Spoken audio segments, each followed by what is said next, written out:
بسم اللہ الرحمن الرحیم۔ اب یہ دوسرا رکوع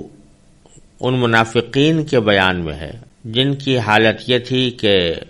وہ دعویٰ تو یہی کرتے تھے کہ ہم بھی اسلام لائے ہوئے ہیں، ایمان رکھتے ہیں، لیکن حقیقت میں وہ ایمان نہیں رکھتے تھے۔ ان منافقین کا ذکر اللہ تبارک و تعالی نے اس رکوع کی 13 آیتوں میں فرمایا ہے، کیونکہ منافقین کا یہ بیان سورہ بقرہ کی 8ویں آیت سے شروع ہو رہا ہے اور اس کا اختتام 20ویں آیت پر ہوا ہے۔ 13 آیتوں میں اللہ تبارک و تعالی نے منافقین کے مختلف حالات بیان فرمائے ہیں۔ ان آیات کے اوپر اچھی طرح غور کیا جائے تو یہ بات واضح نظر آنے لگتی ہے کہ اس میں منافقین کی مختلف قسموں کا ذکر ہے، کیونکہ منافقین کی ایک قدر مشترک تو یہ تھی کہ وہ ایمان کا دعویٰ کرتے تھے لیکن حقیقت میں مومن نہیں تھے۔ لیکن ان منافقین کے حالات مختلف تھے۔ بعض تو وہ تھے کہ جو بالکل 100% دھوکہ دینے کے لیے زبان سے ایمان لانے کا اقرار کرتے تھے لیکن حقیقت میں مومن نہیں تھے، اور دل سے وہ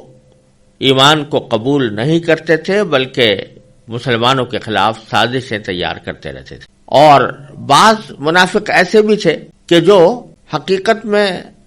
ایک غلط فہمی میں مبتلا یہ تھے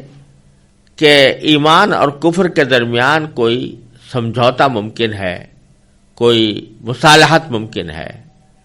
اس کی بھی کوشش بعض لوگ کرتے تھے کہ ہم اپنے دین پر، پرانے دین پر قائم رہیں، اور یہ زیادہ تر یہودی تھے جو یہ سمجھتے تھے کہ پرانے دین پر ہم قائم رہیں اور اس کے ساتھ ساتھ مسلمانوں کے ساتھ ہم اس طرح کا کہ صلح کر لیں کہ تم بھی ٹھیک اور ہم بھی ٹھیک، ہم اپنے طریقے پر رہیں اور تم اپنے طریقے پر رہو۔ ان کو بھی منافقین ہی کی فہرست میں اس لیے شمار کیا گیا ہے کہ ان کا دعویٰ یہ تھا کہ ہم ایمان لاتے ہیں، ایمان لائے ہوئے ہیں، لیکن حقیقت میں وہ مومن نہیں تھے، کیونکہ نبی کریم سرور دو عالم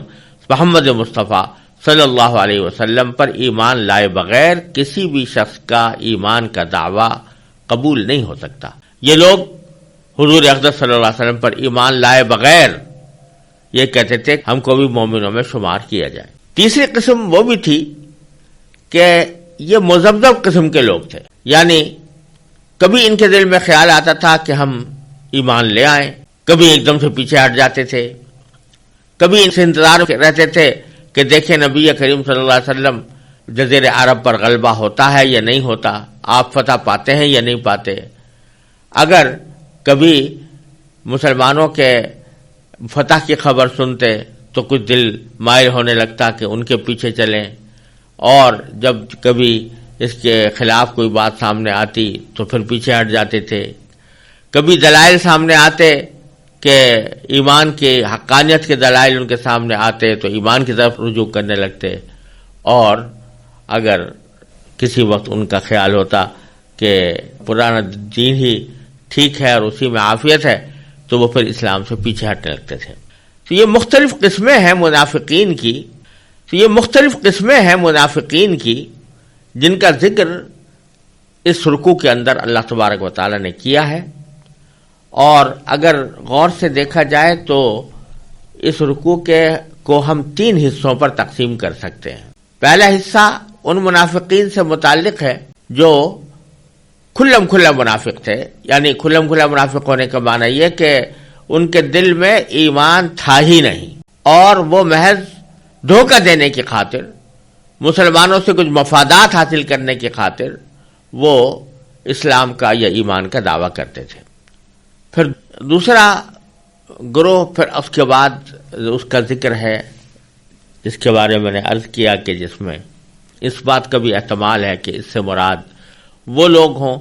جو حق اور باطل کے درمیان سمجھوتا کرنے والے ہیں۔ اور تیسرا حصہ اس رکوع کا ان منافقوں کی ایک تمثیل بیان کرنے پر مشتمل ہے، یعنی ان کی ایک مثال دی گئی، مثال سے ان کی کیفیت کو سمجھایا گیا ہے۔ تو اس رکوع کو میں 3 حصوں پر منقسم کر کے اللہ تعالیٰ کے نام پر تلاوت کرتا ہوں اور ہر حصے کی الگ تفسیر اور تشریح پیش کرنے کی کوشش کروں گا. اللہ تبارک و تعالیٰ اپنے رضا کے مطابق اس کی توفیق عطا فرمائے. اعوذ باللہ من الشیطان الرجیم. بسم اللہ الرحمن الرحیم. ومن الناس من يقول آمنا بالله وباليوم الآخر وما هم بمؤمنين يخادعون الله والذين آمنوا وما يخدعون إلا أنفسهم وما يشعرون في قلوبهم مرض فزادهم الله مرضا وَلَهُمْ عَذَابٌ أَلِيمٌ بِمَا كَانُوا يَكْذِبُونَ. یہ اس رکوع کی پہلی 3 آیتیں ہیں اور ان کا ترجمہ یہ ہے کہ کچھ لوگ وہ ہیں جو کہتے ہیں کہ ہم اللہ پر اور یوم آخرت پر ایمان لے آئے، حالانکہ حقیقت میں وہ مومن نہیں ہے. وہ اللہ کو اور ان لوگوں کو جو واقعی ایمان لا چکے ہیں دھوکہ دیتے ہیں، اور حقیقت تو یہ ہے کہ وہ اپنے سوا کسی اور کو دھوکہ نہیں دے رہے، لیکن انہیں اس بات کا احساس نہیں. ان کے دلوں میں روگ ہے، چنانچہ اللہ نے ان کے روگ میں اور اضافہ کر دیا ہے اور ان کے لیے دردناک سزا تیار ہے، کیونکہ وہ جھوٹ بولا کرتے تھے. یہ ان 3 آیتوں کا ترجمہ ہے، اور جیسا کہ میں نے عرض کیا، یہ منافقین کے اس گروہ کا ذکر ہے کہ جو اپنے کفر کو دلوں میں چھپائے ہوئے تھا اور زبان سے ایمان لانے یا مومن ہونے کا اقرار کرتا تھا اور یہ دعویٰ کرتا تھا اور یہ دکھانے کی کوشش کرتا تھا کہ وہ مسلمانوں میں اور مومنوں میں شامل ہے، لیکن حقیقت میں دل میں اس کے ایمان کا کوئی شائبہ نہیں تھا.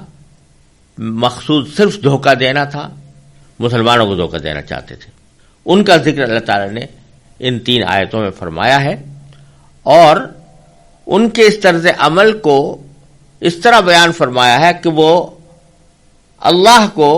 اور مسلمانوں کو دھوکہ دیتے ہیں. ظاہر ہے مسلمانوں کو تو ہو سکتا ہے دھوکہ دے سکیں، کیونکہ وہ ان کے ظاہری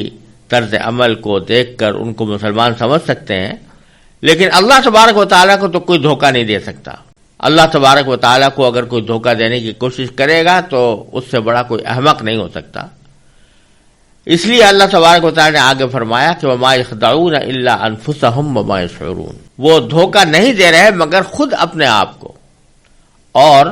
ان کو اس بات کا احساس نہیں. یعنی جو کوئی شخص اللہ تبارک و تعالیٰ کو دھوکہ دینے کی کوشش کرے کچھ ہیلا بہانہ کر کے،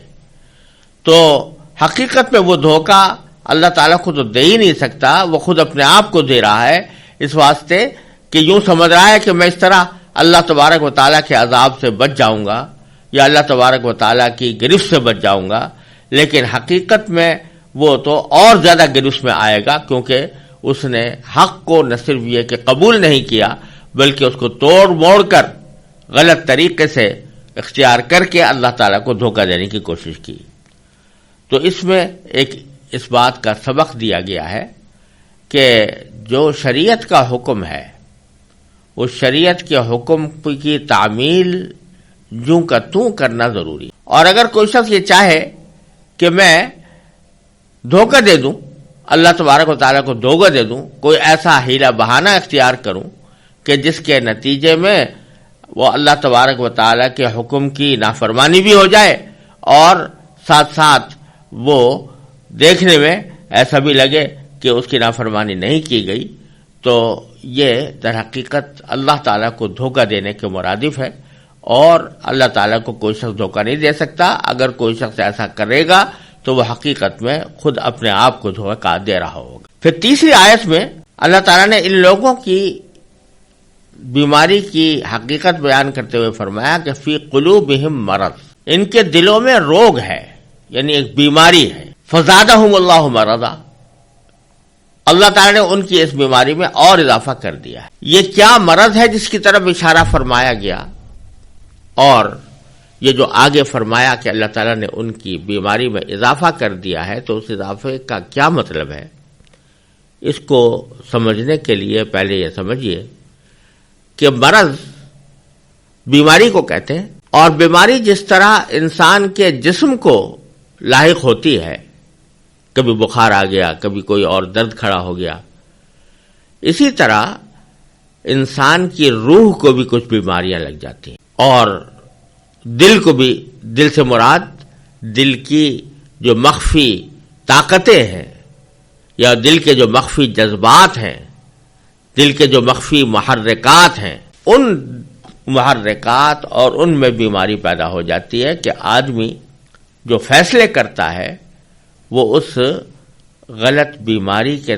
بنیاد پر کرتا ہے۔ اس میں روحانی بیماری میں سب سے بڑی بیماری تو اللہ بچائے کفر ہے اور معصیت ہے۔ اللہ تبارک و تعالی جس نے انسان کو پیدا کیا، جس نے اس کے اوپر نعمتیں نچھاور کیں، جس نے بے شمار نعمتوں میں اس کو پالا پوسا، اس اللہ تعالی کی نافرمانی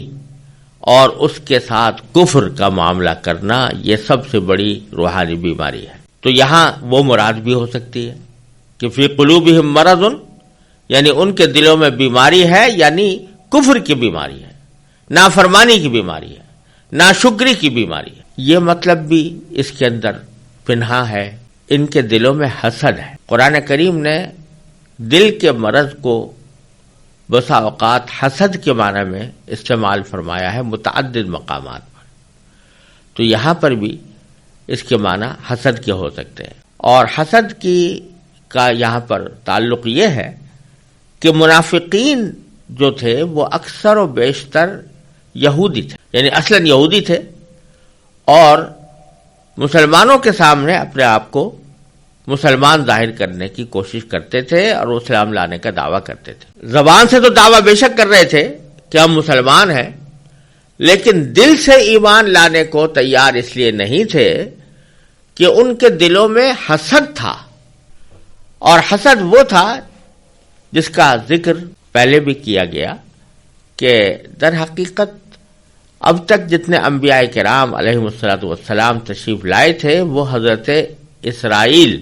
یعنی حضرت یعقوب علیہ السلام کی اولاد میں تشریف لائے تھے، بنی اسرائیل میں سے تھے، اور یہودی بھی سارے بنی اسرائیل میں سے ہوتے تھے۔ تو ان کو یہ توقع تھی کہ آخری زمانے کے پیغمبر بھی نبی کریم صلی اللہ علیہ وسلم بنی اسرائیل میں سے آئیں گے، لیکن اللہ تبارک و تعالی نے بنی اسرائیل سے آخری پیغمبر کو بھیجنے کے بجائے حضرت اسماعیل علیہ السلام کی اولاد میں سے نبی کریم سرور دو عالم صلی اللہ علیہ وسلم کو مبعوث فرمایا۔ تو ان کو یہ حسد ہو گیا، حسد یہ ہو گیا کہ بنو اسماعیل کے لوگ سبقت لے گئے ہم پر، اور ان میں سے نبی پیدا ہو گئے، ان میں سے پیغمبر آ گئے، تو اس حسد کی وجہ سے بھی انہوں نے مخالفت پر کمر باندھی ہوئی تھی۔ تو کسی ڈر کی وجہ سے، کسی خوف کی وجہ سے، کسی مصلحت کی وجہ سے زبان سے تو کہہ دیتے تھے کہ ہم ایمان لے آئے، لیکن دل میں وہی حسد چھپا ہوا تھا۔ اس کا نتیجہ یہ تھا کہ اس انتظار میں رہتے تھے کہ کسی طرح مسلمانوں کو کوئی زخم پہنچے، کوئی تکلیف پہنچے۔ اگر مسلمانوں کو کوئی خوشی کا واقعہ پیش آتا یا کوئی ان کو کامیابی حاصل ہوتی تو اس سے ان کا دل دکھتا تھا، اور اگر مسلمانوں کو کوئی تکلیف پہنچتی تو اندر اندر یہ لوگ خوش ہوتے تھے۔ یہ جو حسد کی بیماری ہے اس کی طرف بھی اس آیت کریمہ میں اشارہ فرمایا گیا کہ فی قلوبہم مرض، ان کے دلوں میں ایک بیماری ہے۔ پھر آگے فرمایا کہ فزادہم اللہ مرضا، اللہ تعالیٰ نے اس بیماری میں اور اضافہ کر دیا ہے، اس روگ میں اور اضافہ کر دیا۔ روگ میں اضافہ کیسے کیا؟ اگر اس سے مراد کفر کی بیماری ہے، معصیت کی بیماری ہے، تو یہ جگہ جگہ اللہ تعالیٰ نے ارشاد فرمایا ہے کہ جب کوئی شخص اپنے اختیار سے ضد اور ہٹ دھرمی کی بنیاد پر کوئی غلط راستہ اختیار کر لیتا ہے تو اللہ تعالیٰ اس کو پھر گمراہی میں بھٹکتا ہوا چھوڑ دیتے ہیں۔ ختم اللہ علی قلوبہم وعلی سمعہم وعلی ابصارہم غشاوہ، اس میں بھی یہ بات بیان کی جا چکی ہے۔ تو یہاں مطلب یہ ہوا کہ جب انہوں نے بیماری، ضد کی بیماری، ہٹ دھرمی کی بیماری، کفر کی بیماری، معصیت کی بیماری، نافرمانی اور ناشکری کی بیماری، ان کو جب انہوں نے خود اختیار کر لیا تو اللہ تبارک و تعالی نے ان کے بیماری میں اور اضافہ کر دیا، یعنی اب وہ واپس آنے والے نہیں۔ بیماری سے مراد اگر حسد لیا جائے، جیسا میں نے عرض کیا کہ بہت سی جگہوں پر قرآن کریم حسد کے معنی میں اس کو لیتا ہے، تو مرض کو زیادہ کرنے کے معنی یہ ہے کہ ان کو تو مسلمانوں کی کامیابیوں سے جلن ہوتی ہے، وہ جتنا جتنا مسلمانوں کو کامیاب ہوتا دیکھتے ہیں اتنا ہی ان کے دل میں حسد کی آگ بھڑکتی ہے۔ تو اللہ تبارک و تعالی مسلمانوں کو پے در پے کامیابیاں دیے جا رہے ہیں، مسلسل ان کو فتح حاصل ہو رہی ہے، فتوحات ہو رہی ہے، ان کو ترقی ہو رہی ہے۔ تو جو ان کی ترقی ہو رہی ہے اسی حساب سے ان کی حسد کی بیماری میں اضافہ ہو رہا ہے۔ تو اس طرح اللہ تعالیٰ نے ان کے اس بیماری میں اضافہ کر دیا۔ پھر آگے ان کا انجام اللہ تعالیٰ نے بتایا، وَلَهُمْ عَذَابٌ أَلِيمٌ، ان کے لیے ایک دردناک عذاب ہوگا، یعنی آخرت کا عذاب بھی مراد ہو سکتا ہے، اور دنیا کے اندر ان کو جو رسوائی پیش آئی اس کی طرف بھی اشارہ ہو سکتا ہے کہ یہ ایک دردناک عذاب ان کو کہ وہ مستحق بن چکے ہیں، وہ ان کو مل کر رہے گا۔ اور وجہ کیا کہ بما کانوا یکذبون، کیونکہ وہ جھوٹ بولا کرتے تھے۔ اس میں ہمارے لیے ایک سبق یہ ہے کہ جھوٹ یوں تو ہر حالت میں ہی برا ہے، گناہ ہے، باعث عذاب ہے، انسانیت سوز حرکت ہے، بہت ہی بری صفت ہے، لیکن وہ جھوٹ جو انسان اپنے عقیدے سے متعلق بولے کہ عقیدہ تو کچھ اور ہو اور زبان سے اپنے عقیدے کا کچھ اور اظہار کرے، یہ نفاق ہے، یہ جھوٹ منافقانہ جھوٹ ہے، لہذا یہ جھوٹ کی بدترین قسم ہے، اور اسی لیے اللہ تعالی نے فرمایا کہ اس کے اوپر بہت دردناک عذاب ہے، کیونکہ عقیدہ ایک ایسی چیز ہے جس کے تعلق اللہ تبارک و تعالی اور بندے سے کے باہمی تعلق سے ہوتا۔ تو آدمی اگر اللہ تبارک و تعالیٰ کے بارے میں جھوٹ بولے کہ میں اللہ تعالیٰ کو یہ سمجھتا ہوں یا اللہ تعالیٰ کے دین کو میں اس طرح سمجھتا ہوں، تو یہ سب سے بدترین قسم ہے جھوٹ، لہذا اس کے اوپر دردناک عذاب کی پیشین گوئی اللہ تعالیٰ نے ارشاد فرمائی ہے۔ ان 3 آیتوں میں یہ تذکرہ تھا ان منافقین کا کہ جو بالکل واضح طور پر دھوکہ دے کر، جھوٹ بول کر اپنے آپ کو مسلمان ظاہر کرتے تھے اور حقیقت میں مسلمان نہیں تھے، ایمان کا کوئی شائبہ ان کے اندر موجود نہیں تھا۔ مزید ویڈیوز دیکھنے کے لیے ہمارے چینل کو سبسکرائب کریں۔